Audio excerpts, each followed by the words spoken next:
Hello, everybody. It's Thursday night, 8 o'clock. We're live on the Smart Connected group, and I have a very special guest for you tonight. And I'd like to welcome Jack Lamacraft. Welcome, Jack. Good evening. It's great to be here. Thank you. So, Jack is managing director and founder of the experiential brand agency, events agency, The Park. And so, we're going to be talking tonight about his work and about him and about the impact that the whole COVID-19 crisis has had on the events industry, which is something that is quite close to my own heart because my daughter graduated in events management this year. So we'll be going into that. There is some good news, which Jack and I were chatting about earlier on. But before we get into that, Jack, I'd just like to hear a little bit more about you and about how did you end up in brand marketing? What drew you to events? Tell us a little bit about your history. Yeah, so I think I was an annoying child because I've always been obsessed with brands. So from day one, I was obsessed with brands. I was the 11-year-old kid that would not wear trainers that my mother bought me because they were the wrong brand. I'd feel embarrassed to get out of my dad's car if he was driving the wrong car. I've always been totally obsessed with brands. So it's no surprise really that I've kind of ended up doing what I do. Had an interest in business, so I did study business and ended up doing a marketing degree. So my journey is fairly formulaic and boring, I'm afraid. So I've kind of followed a well-trodden path. But I was actually going to do a master's in marketing, but came down to London from Liverpool to do some work experience at an agency called Cake, who were very cutting edge. So this was 2000, and I think they were probably one of the first agencies to really understand the power of kind of big ideas and just ideas that really got people excited that weren't necessarily within a particular channel. So they weren't a creative agency, they weren't really a PR agency, they weren't an experiential agency, they weren't a social agency. What they did was just come up with brilliant ideas that people wanted to talk about, wanted to share, wanted to go to, and just, were really contagious. So I didn't know anything else. I thought every office was like that. I thought every company was like that. And actually, it was the best kind of grounding I could have possibly had. There was no creative department. Everyone was empowered and inspired to be creative. And we were, just lucky to work with brilliant brands and on brilliant projects. We were out at music festivals every weekend in the summer, doing different activations, working for, clients like Nintendo, Reebok, Evian. So just a brilliant learning. So did work experience there and luckily was offered a job. So I didn't go back to do the masters and stayed there for 3 years. And was lucky enough to kind of specialize in sport. So they won the Reebok business, which was really exciting at the time. Reebok was sponsoring the likes of Liverpool Football Club and Venus Williams from a tennis point of view, and Wales Rugby Union. They had loads of brilliant assets. And I was really into sport, so just kind of got into that and from there moved to Tottenham Hotspur in a marketing comms role there. Wasn't there as long as I would have liked because I think I'm an agency person. They say you're either an agency or a client person. I'm very much agency. I think I love the vibrancy. I love working on multiple clients. I love different challenges. So I kind of got back into agency world. Worked for a couple more agencies. Frank PR, worked on a couple of big World Cup projects for them. And then Exposure, where I worked on predominantly on Umbro. So I was kind of specializing in football at that point. And then moved to Australia. So moved to Australia in 2008 and was lucky enough to get the opportunity to set up the M&C Saatchi Sport and Entertainment business down in Sydney. So co-founded that business and was the general manager there for 10 years. Working on lots of brands you've probably never heard of because in Australia, a lot of their brands don't tend to permeate other countries. They're quite contained. And working on sports I didn't know. So suddenly having to work on Aussie rules football, which I didn't have a clue about really, and still don't understand the rules, even though I lived there for 10 years. And then came back to the UK in 2018 to set up the park. I guess my background it's quite hard to pigeonhole me because I've been lucky enough to be in and around these agencies that we're all about creativity and about ideas and really about engaging people and giving people great experiences. And as I said, creating things that people wanted to share, the media wanted to write about. So I've done, a lot of PR, I've done a lot of experiential, I've done social, I've done a lot of sports sponsorship, leverage, and strategy.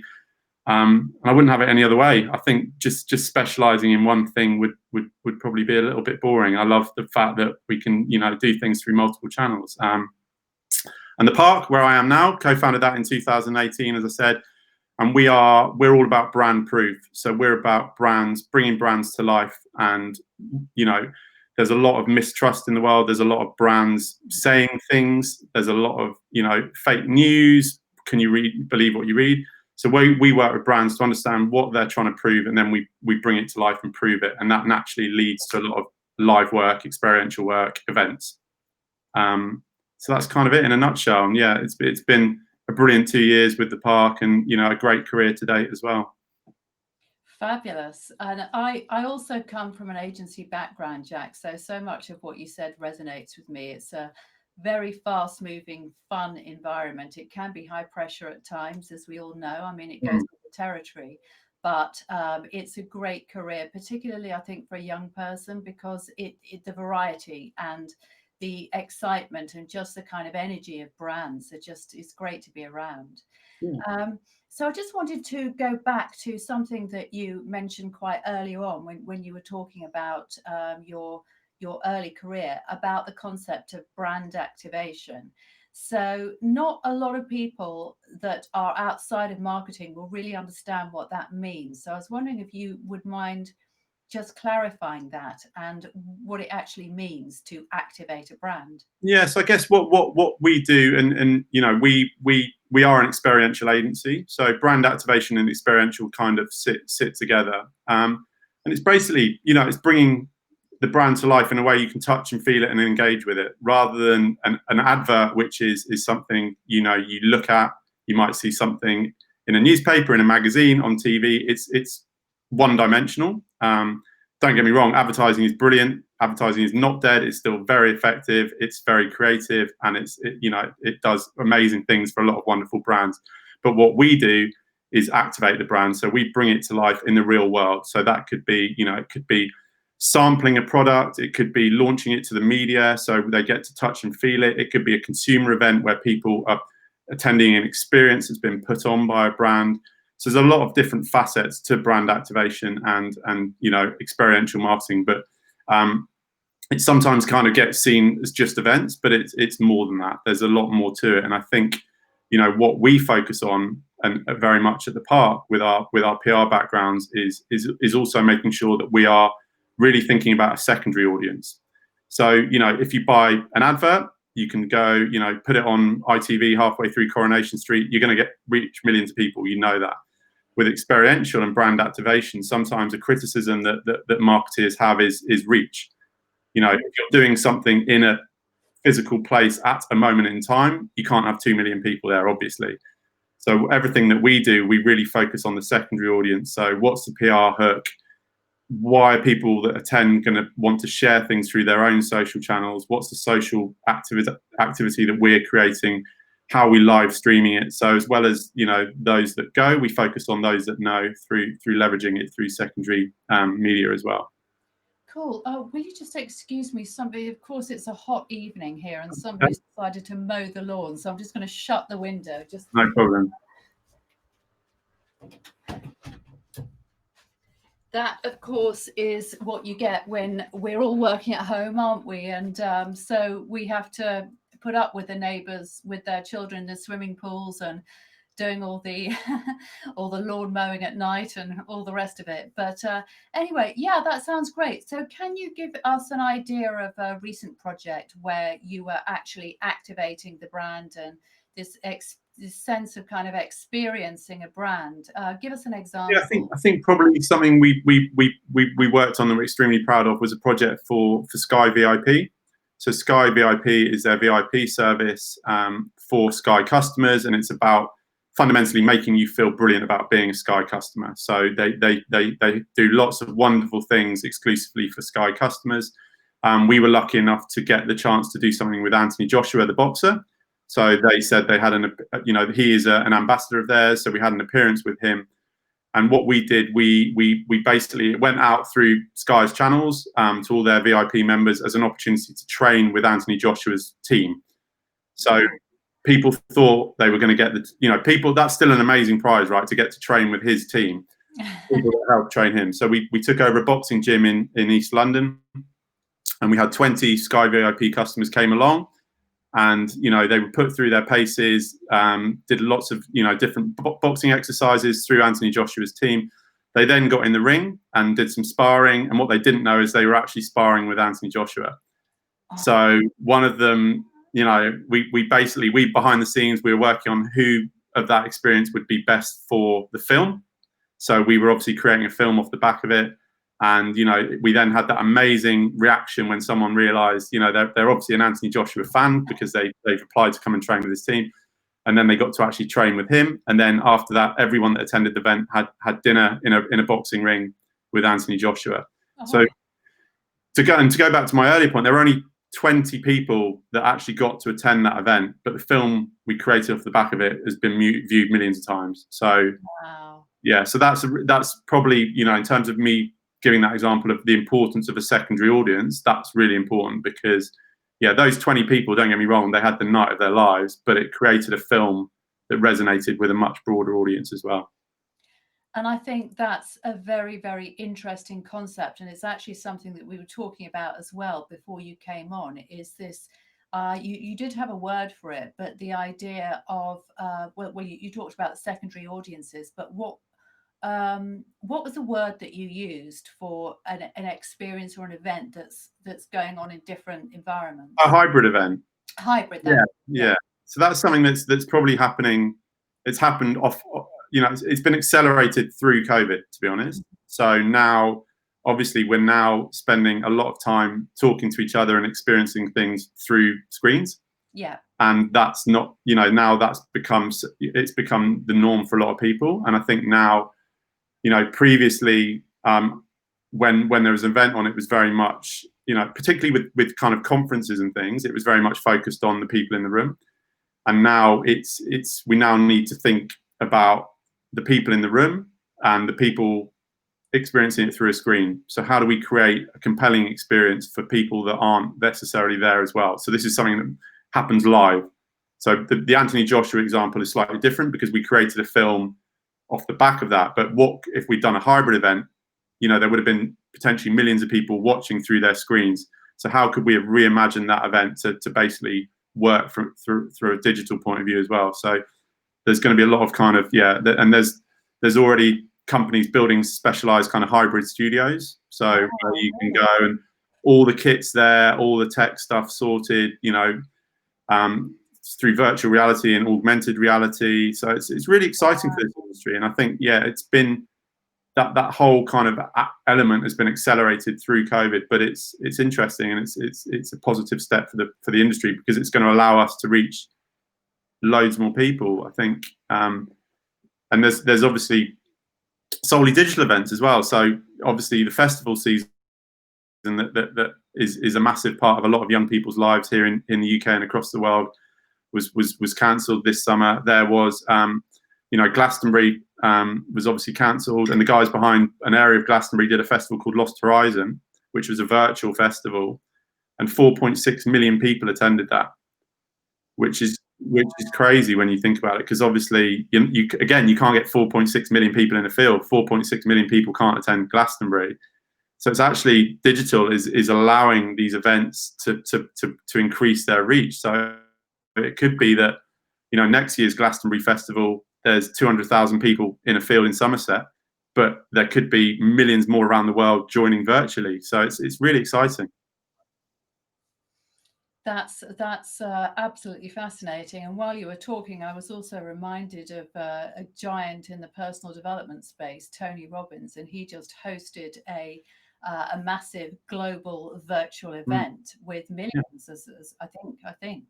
So it's kind of interesting that people have become a lot more accepting of that, because of course we all love live events, don't we? I mean, it's there's just nothing like the energy of a live event, whether it's music or sport or even, you know, networking, just being in the room with other Yeah. people, you just get that unique energy that you Yeah. simply can't get through screens. But failing that, and this is something that we've all had to live without for a few months, actually you can also get some of that excitement. Yeah. And I guess what you're talking about with the virtual reality and so on, and the hybrid events, and the unique studios, I guess it's not just filming something and putting it up there. It's actually making it even more exciting, and a different type of experience than it is live. Yeah. Um, yeah. Yeah, it's really interesting. And I think you're absolutely right about the networking point of view. So a lot of industry conferences have been moved to virtual or digital experiences, and watching the keynote speaker, that's great. It's like you're in the room, you're getting the presentation, you're getting all the content, but it can never recreate that having a beer with someone or having a glass of wine with someone at the end of the day, meeting different people that you haven't seen from your industry for a while. So yeah, there's that's why hybrid's interesting, because I think there'll be the best of live events, but then massively able to increase the reach through digital as well. So would there be like a lot of editing? I mean, you talk about virtual reality. So, I mean, would there be kind of like layers that are sort of built in? So it almost becomes like a cinematic experience. yeah, it's like TV. So it's like a TV studio. So it's like producing a TV show. So there's behind the scenes, there's people doing graphics, there's people doing motions. It's really interesting, and it's something that, as an industry, we need to embrace it, because it's very easy for people, in the event space and the experiential space, to go, we like building stuff and we like people coming and touching and feeling it. But that world has changed. So we need to jump on the bus and embrace it. And technology is allowing us to do that. So we see it as a really exciting opportunity to do brilliant things for many more people. So it's a chance for us to take our clients, brand proof, and take them to a much wider audience. So it's great. Cool. So let's talk for a minute about COVID-19, Jack, because that's obviously had a huge impact on the events industry. People haven't been traveling, and events. Certainly, I worked in events, and we were talking about that as well. I used to work for an automotive launch event company. That's one of my things, and it's always been a very global business, hasn't Mm. it? So of course, with no air travel and no tourists, and all the venues having to shut down, it's had a huge impact, hasn't it? So I'd just like to kind of talk about what the impact was on you or the people that within your industry, and how you're bouncing back from that. Hopefully bouncing back. I think we as a business started this year tremendously. We were, we had a big pitch win pre-Christmas. We had existing clients doing more work with us. We were growing the team. We were out recruiting for new team members.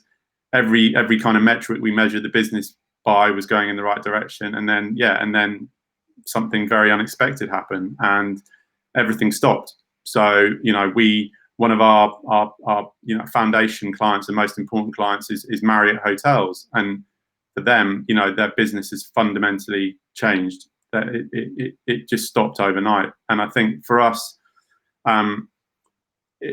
we kind of regrouped immediately, and kind of and what we did as an agency, we just wanted to, a lot of other agencies, and I'm not going to criticize what other agencies do, but they were kind of out there going, we've now got some free time, come and talk to us about your plans, we can start. And we were like, hang on, we've got clients that are fundamentally not even sure if they've got jobs. So we just we didn't contact any clients for a couple of weeks.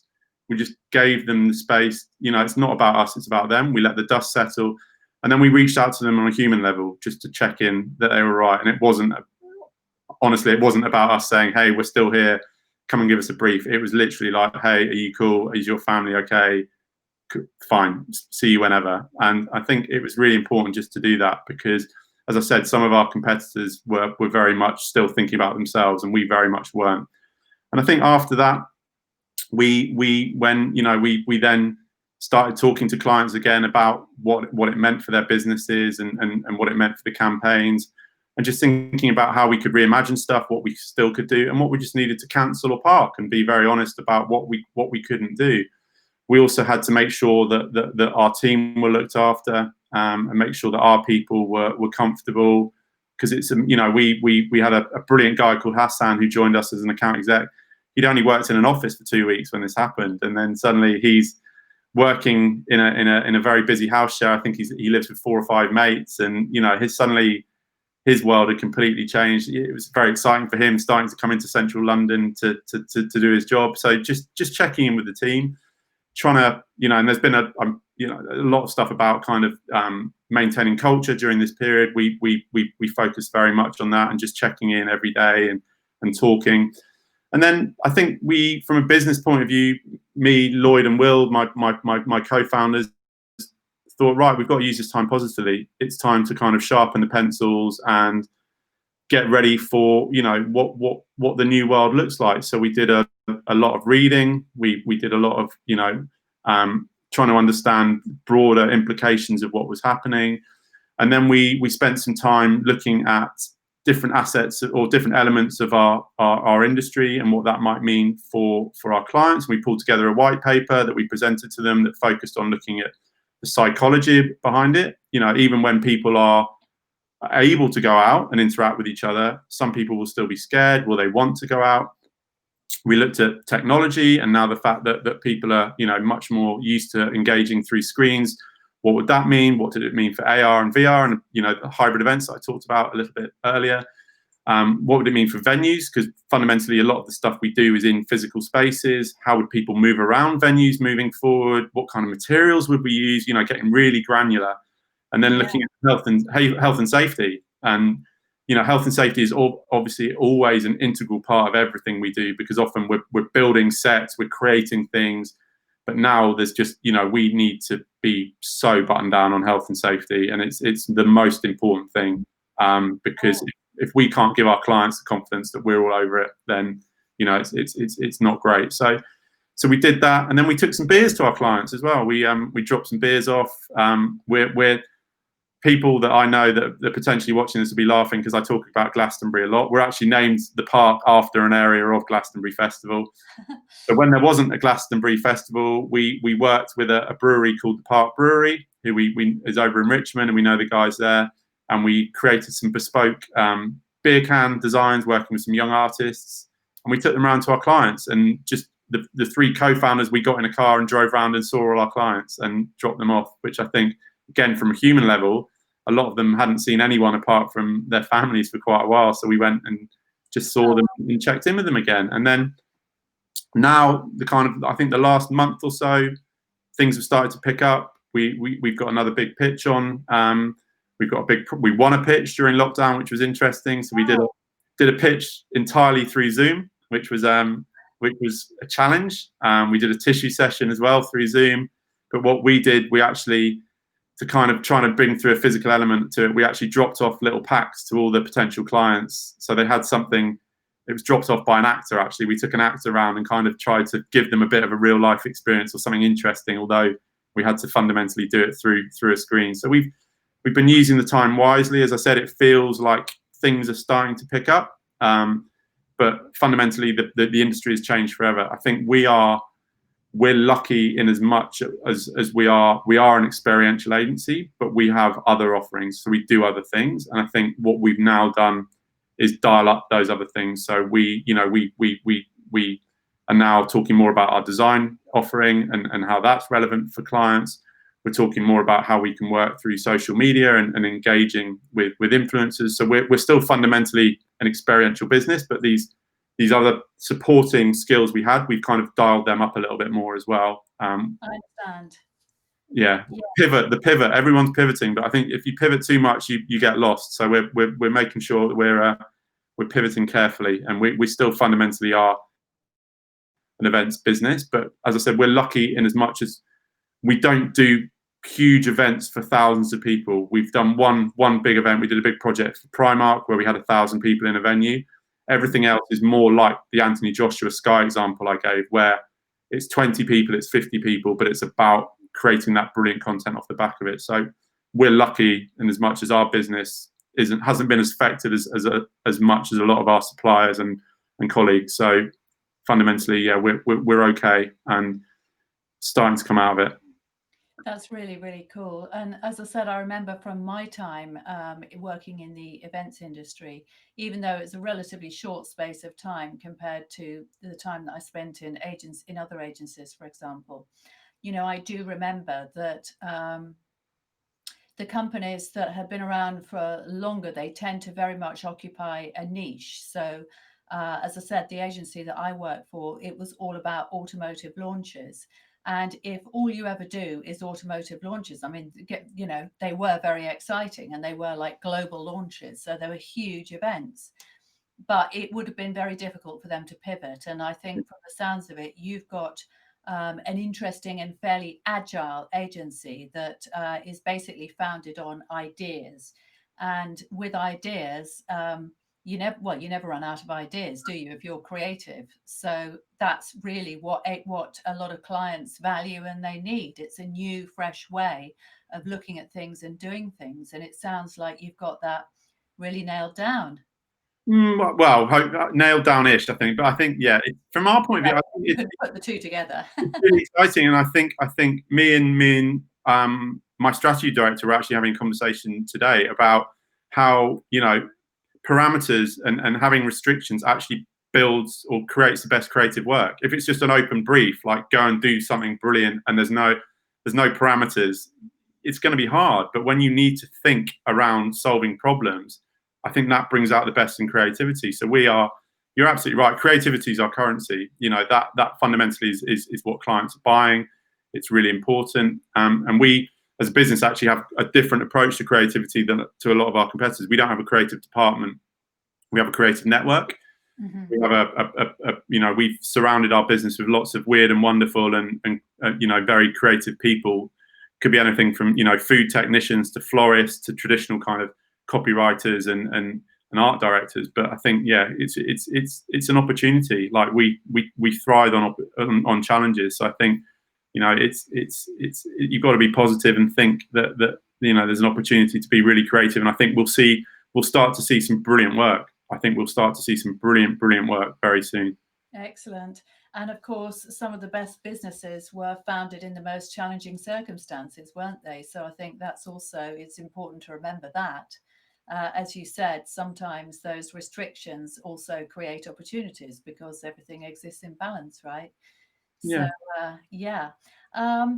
So Jack, do you have an ideal client avatar? And the reason why I'm asking this question is I've actually been running a challenge this week called the Connection to Many Roadmap, which is really taking, say, small business owners who have engaged with social media but never really engaged with automation before, and actually moving them into more of a kind of automated model.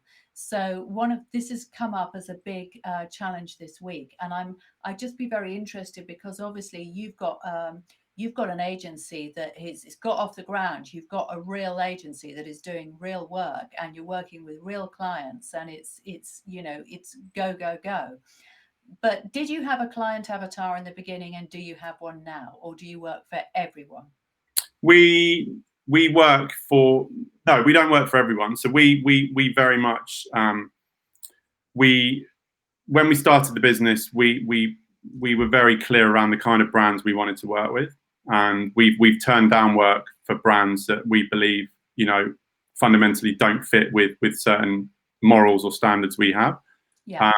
But in terms of looking at the sectors and new businesses, it's new business and finding clients is the thing that keeps us all awake at night. And new business, it never stops. I'll give an anecdote, which I'm sure a lot of other people in our situation had. When we started the business, we won our first big project.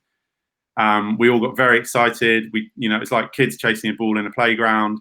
We forgot about our new business pipeline. We worked on that client. We delivered that project, and then suddenly we came up for air again, and we were like, oh dear, our pipeline is completely dry. So we had to kind of start from a new business point of view again.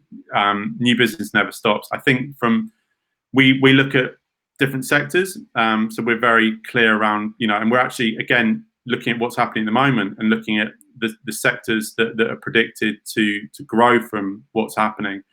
Okay. Who, if we're not working with one of those brands currently, why not?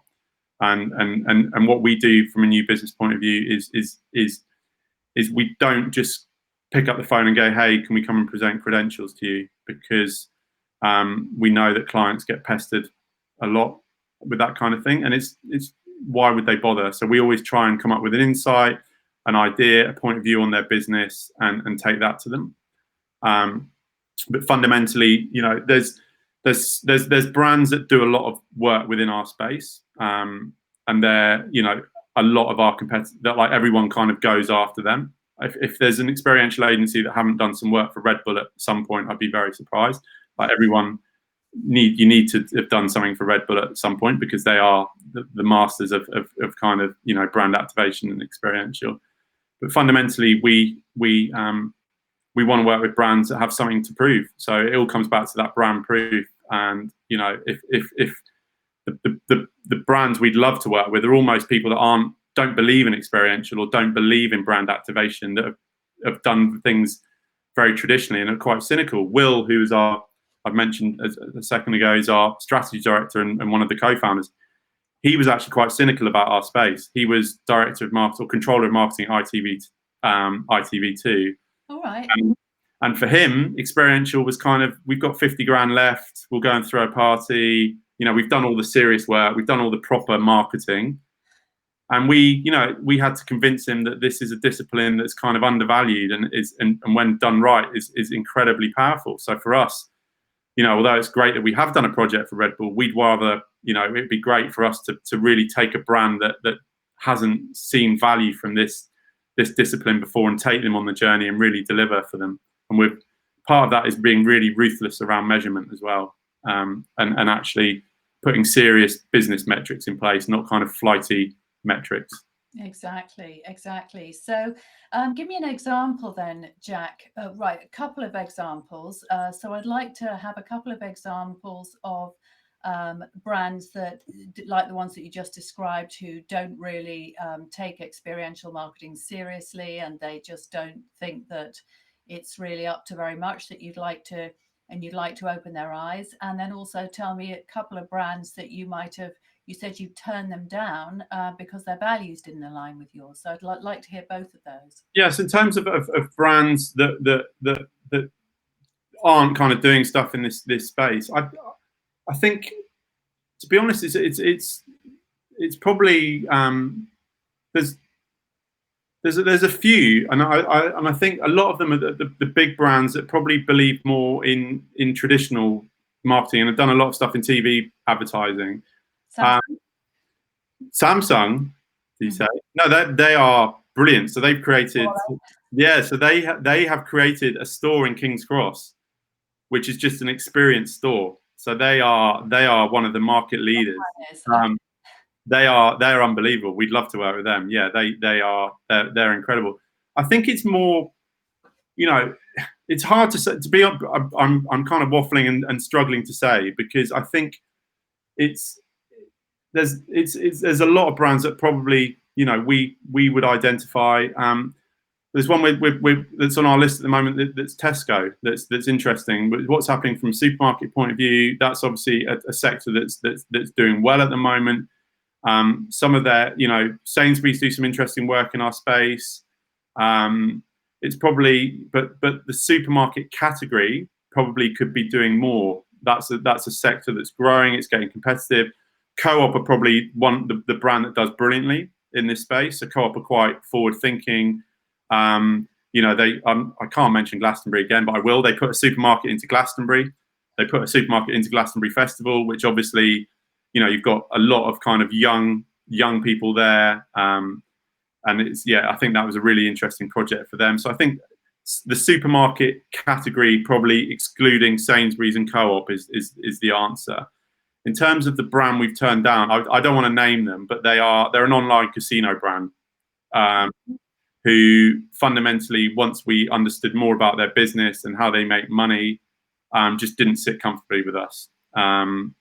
And I think, you know, there's a few other sectors that potentially we wouldn't work with, because we fundamentally need to believe in what the brand is doing and what our clients are trying to achieve. If we're going to do a good job, if we don't believe in what they're trying to do, then it's going to be impossible to do anything worthwhile, to be honest. That's true. That's true. And actually, you talking about that brings me back to we used to do we worked television channels. So this was when I had the brand identity company. In fact, we did all the logos for ITV. But we would really work for any television channel that came along and said, we've got enough money and we want a really nice brand identity campaign. So we had a bit of a moral dilemma when Playboy TV came to us, right, and said we want you to do our brand identity. We don't want you to pitch with anybody. Here's like 250,000. We just want you to do it. And it was like, well, they were very, very charming and very persuasive team. They weren't sleazy at all. Mm. Said, look, you won't have to have anything to do with kind of pictures of kind of naked women or any of that. It really is just a logo and some nice bits of brand expression, all the rest of it. So we started working for them, and it caused such an upset in the company. A lot of the younger female designers in particular, they really objected to it. And in the end, we just had to say, actually, I'm sorry, we just can't do it. It's just causing too many problems for us as a business. I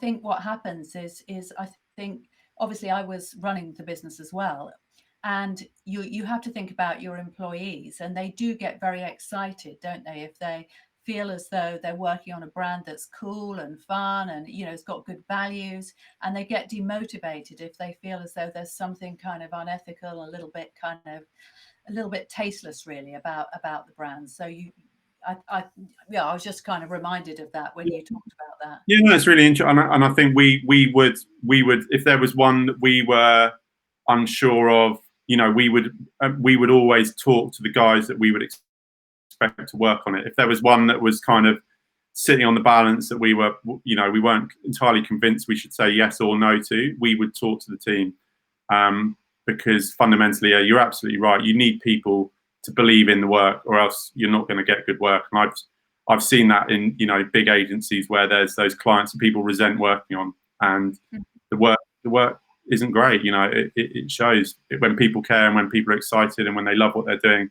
That comes through in everything. So yeah, I think it's really important. And financially, it's hard to say no, but sometimes you've got to look at the bigger picture, and it's an important thing to do. So we want to work with clients that are aligned with our values and are morally in a similar place to us as well. Cool. So would you say that people and culture is important to you as an agency? Yeah, it's really important. So for us, when the three of us started the business, we from day one, we said we're going to act like there's 50 of us. So from day one, and a friend of mine that runs her own agency as well, she was, it's almost from day one, you're putting those foundations in. You can't change the culture of a business after 6 months, 2 years. So as I said, we behaved like we were an agency of 50 from day one, and we had, cultural outings, things that we did and we did it when there was only 3 of us. So we, last Friday of the month, we go out and we have a cultural outing which is designed to inspire the team. It could be, we might go to an exhibition, we might go to a gig, whatever it is, and different people choose that experience. But we did that from day one. Nice. We were very clear around meetings and and I think we put a massive emphasis on trying to create a brilliant place to work, because I've lucky enough that the Cape that I mentioned where my first job was, I'm still best mates with so many people I work with there, and for people, we spend a lot of time at work, and it's really important to create a great culture. I've seen, I've been in and around other agencies, not necessarily work for them, where the culture isn't great, and if people aren't happy, it comes through. So I think we're in an interesting place now, kind of looking at agency culture through the COVID times and post-COVID. So we're at the moment kind of speaking to all the guys about, you know, what it means to, will we have an office in the future? If we have an office, what will that mean? Do we want to get together and collaborate? Are people loving working from home? If people are loving working from home, how do we maintain company culture through those times? It's really interesting what's happening at the moment, because, you know, we're trying to maintain culture when we're not in the same room is very hard. And I think, yeah, the office situation is interesting. You know, I've spoken to a few other agency leaders and about their plans and a few of our clients, and it's, yeah, I think that the kind of slogging into the office and sitting there for 8 hours a day is long behind us. So it'll be interesting to see what happens. Wow. So what is your conclusion in that respect? You said that obviously that you've created this white paper. So I'd love to hear some of the insights that were in that white paper about the future and what's in store for us all. Yes, I think the white paper was very interesting. The white paper was focused mainly on what it means for what events spaces will look like in the future. So it wasn't necessarily looking at the office, but it was looking at, you know, from a psychology point of view, as I mentioned, the good news is people are keen to get out and interact. So there's some YouGov research. People are keen to go out and interact with each other again. They are keen to attend live events. There's, interestingly enough, the fear factor, and fear is a really important human trait, obviously. And in the UK, we actually have the same level as fear about coronavirus as Australia does. And you look at the amount of cases we've had compared to them, we're you know, in terms of fear, it ranks really low in the UK. So people fundamentally want to go out and engage again. This is obviously a generalization. There's obviously different people that behave in different ways. So the good news is, from our industry, people are wanting to go out and interact with each other again. From a venue point of view, it's really interesting in terms of looking at how spaces are designed. You know, we're going to queue to get into stuff a lot more. So actually, we've looked at that as an opportunity. So how do you bring an experience or part of, you know, what people are going to see later on into the queuing process, rather than just going, queuing is a functional thing. We need to hold people because we need to sanitize and check temperatures and check PPE. Actually, how do we start the experience? How do we start engaging them? How do we start getting people excited while they're queuing? Biophilic design is going to be really interesting in spaces moving forward, which is bringing the outside world into indoor spaces so that people feel calm and serene. So we're going to see a lot of plants and trees and things in indoor spaces, which is really interesting. Nice. We're going to see modular structures a lot more in terms of dividing up spaces, in terms of the materials we use. There's going to be, you know, porous materials such as cardboard are going to be used a lot more because they don't attract the virus, and they can obviously be recycled really easily. Things like copper and brass, because they basically kind of naturally sanitize to a certain extent. So it's really interesting what's happening from venues. And then from a health and safety point of view, obviously, you know, if people have been to the pub, they're already, or a restaurant, since we've been able to do it, you know, you're already aware of a lot of that stuff.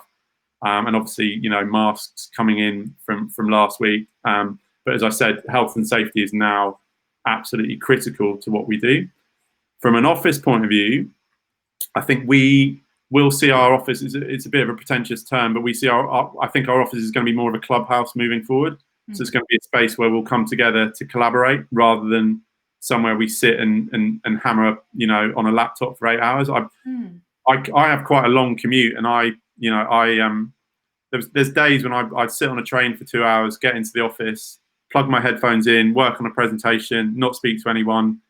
End of the day, take the headphones out, get back on the train and come home. And it's crazy behavior. So I think luckily that's kind of won't happen anymore. But I think we are, as I said, we're kind of looking at what the operating rhythm will be for our office moving forward. It may well be that there's 2 days that we go in and collaborate, and 3 days when people work from home. But we'll speak to the guys and see what everyone wants to do, and kind of, you know, gauge opinion, because fundamentally it's not a decision we can make for people. We need to understand everyone's in a slightly different scenario. We've got some of our younger team members now are going, can we just hang out? Can we meet? Because we're getting fed up of our flatmates, and we want to see each other. So I think we'll start seeing each other in some kind of format fairly soon. And yeah, where that'll be, what kind of space that'll be, I'm not sure, but we're working through. And I think, I think we as an agency that needs a small premises in London, I think there won't be any shortage of commercial property in central London. So No I think there will be, and I think the people that are smart will be, there'll be a lot more kind of co-working spaces and little offices that you can take for a couple of days. And I think again, it's going to be more flexibility because people are going to need flexibility. So it's interesting. Yeah, I mean, it really is. And I think it has changed fundamentally. I think even, my children, so my daughter actually works for Samsung. She's in marketing in Samsung, and her boyfriend works for Sky. And then her friend works for an investment bank. And they live in a little flat in Battersea. And it's a like tiny little flat. It's a very nice flat, but it's tiny, and they're all suddenly working from home. So I totally kind of get it that that there's obviously they like it because they're saving money and they're not traveling, but at the same time there is a very strong desire, I think, for all of us to have that kind of communal experience and to connect. Yeah. And we need variety. We do need to get out and be with people other than the people that we live with, don't we? Yeah, fundamentally, it's a basic human. Yeah, it's human nature. We are humans, and we like to collaborate and we like to spend time with each other. So I think it's interesting. So yeah, I think we've got team members that are in similar situations in house shares because it's easy. For me, I can lock myself in the spare room, and it's quiet. But for them, they've some of them, there's 5 of them around the kitchen table, all on different Zooms, all with headphones in. Mm-hmm. Yeah, it's not necessarily the best environment. Okay, well, anyway, I will let you get back to your evening, Jack. It's been an absolute pleasure having you here tonight. Thank you so much for joining us. It's been an absolutely fascinating interview. And it's obviously going to go on our podcast and YouTube channel. So we'll let you know when it comes out there. And I just wanted to say thank you so much for creating value for us this evening. Pleasure. Thanks for your time too. Speak soon. Bye. Cheers. Bye.